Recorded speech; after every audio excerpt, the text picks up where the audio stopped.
अमरपुर गांव एक छोटा और शांतिपूर्ण स्थान था, लेकिन वहां एक डरावनी कहानी सदियों से सुनाई जाती थी। गांव के उत्तर दिशा में एक प्राचीन मंदिर था, जिसे लोग बिच्छू मंदिर के नाम से जानते थे। कहते थे कि वहां एक रहस्यमयी बिच्छू की आत्मा रहती है, जो हर पूर्णिमा की रात प्रकट होती है। गांव के बड़े बुजुर्गों का कहना था कि जिसने भी उस बिच्छू की छाया देख ली, उसका जीवन हमेशा के लिए बदल जाता था। रघु, एक युवा और साहसी लड़का, इन कहानियों को महज अंधविश्वास मानता था। उसे डर जैसी कोई चीज महसूस नहीं होती थी। एक रात, जब पूर्णिमा का चांद आसमान में चमक रहा था, रघु ने अपने दोस्तों के साथ मंदिर जाने का निश्चय किया। उसने तय किया कि वह गांव के इस प्राचीन रहस्य से पर्दा उठाएगा और यह साबित करेगा कि यह सब सिर्फ मनगढ़ंत बातें हैं। रघु और उसके दो दोस्त दीपक और श्याम रात के वक्त मंदिर की ओर निकल पड़े। मंदिर की ओर जाते वक्त हवा में अजीब सी ठंडक और सन्नाटा था।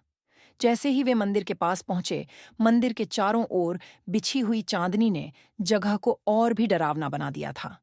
मंदिर के मुख्य द्वार पर एक बड़ा और धूल से ढका हुआ ताला लगा था, लेकिन किसी तरह उन्होंने दरवाजा खोलने का उपाय ढूंढ लिया। जैसे ही वे मंदिर के अंदर गए, उन्होंने देखा कि मंदिर के अंदरूनी हिस्से में पुराने पत्थरों पर कुछ अजीब से चित्र बने हुए थे। मंदिर के एक कोने में एक प्राचीन मूर्ति थी, जिसके पास एक बिच्छू की आकृति उकेरी हुई थी। दीपक ने हंसते हुए कहा, "ये बिच्छू तो पत्थर का है, असली कहाँ है?" अचानक श्याम ने एक हल्की सी सरसराहट सुनी।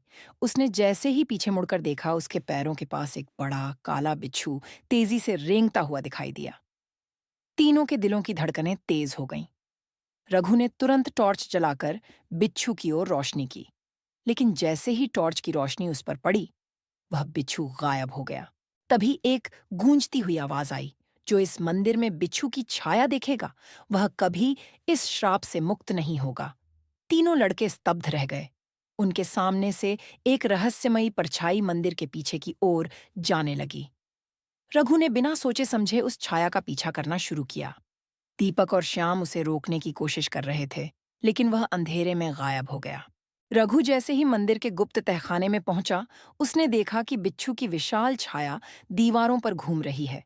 वह आगे बढ़ा और बिच्छू के पीछे जाने लगा, लेकिन जैसे ही वह छाया के पास पहुंचा, उसे एहसास हुआ कि यह सिर्फ एक छाया नहीं थी।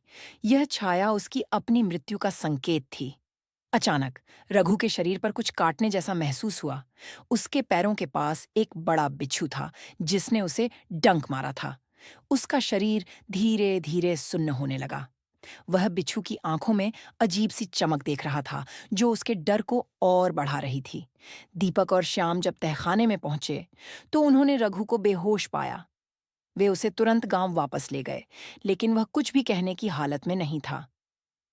डॉक्टरों ने उसकी हालत को समझने की बहुत कोशिश की, लेकिन वह किसी को भी नहीं बता पाया कि उसे क्या हुआ था।